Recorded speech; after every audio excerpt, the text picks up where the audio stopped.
So welcome back to Indigo Moon. There's a woman who God has sent back to the earth. This is her second time returning. She's supposed to overcome jealousy.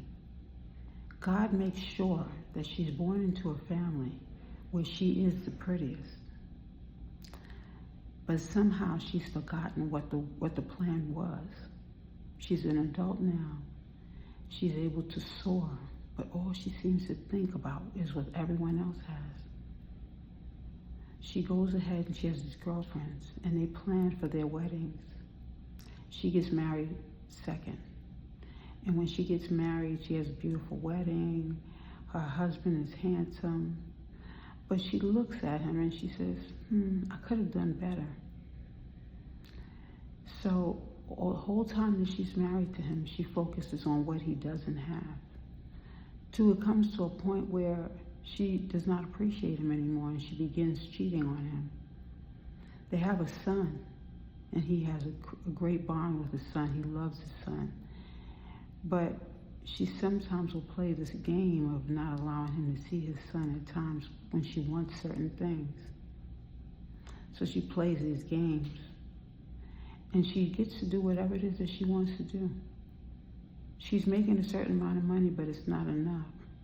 So she decides that she's going to come up with this plan with the guy she's cheating with. They come together and they decide that they're going to take someone else's money and they're going to spend it. They're going to make sure that the next person can't work. And they're going to take the money for the insurance, the Social Security of the person who they've convinced their lawyer and the doctor that this person is unfit. So they make the person go homeless while they spend the person's money. And they also begin to live in the woman's house. So they go ahead and they have all this fun.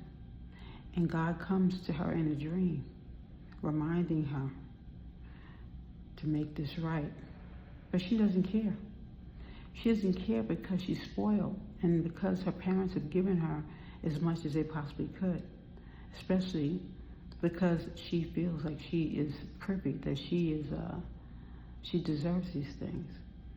But because the person who they've made go homeless is still thriving, they don't understand how. They've taken money from her. They've reported her so that the government and everyone else is watching her. But they still have not won this fight.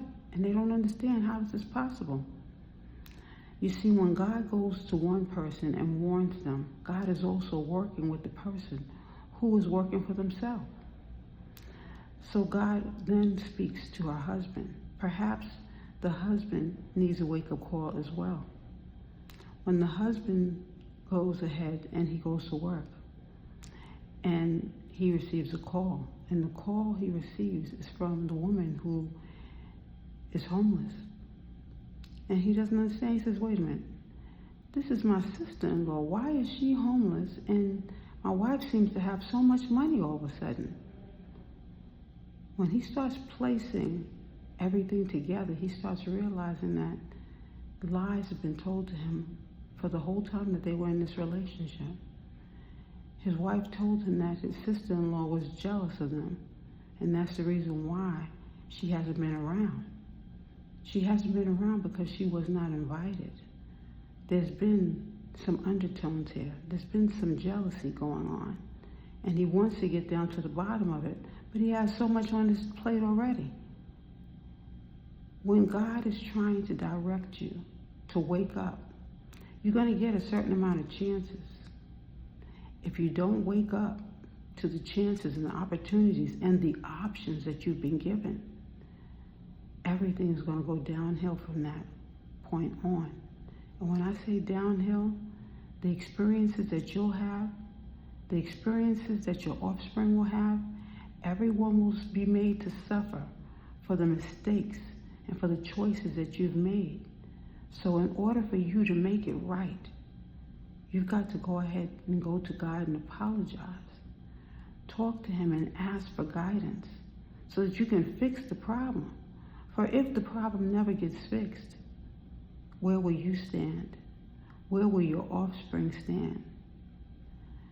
We sometimes become very selfish when we're only looking at our own situation, when we're not continuously asking for God's direction, when we're constantly complaining about the things that we don't have when we have so much. We all have a lesson to learn from this story. Where you sit in the story. Are you the person who sat on the outside observing the problem, observing these people making these mistakes, and sat quiet? Are you the woman in the story who's making all these plans and not considering anyone else? Are you her husband who ignored so much and trusted your wife and not looked at everything that was going on right before you? We all sit in different seats. Big, small, tall, round, square. But if we do not take on the responsibility of opening our eyes and observing and playing part in our life will get played out with us only being left with the situation of leaving.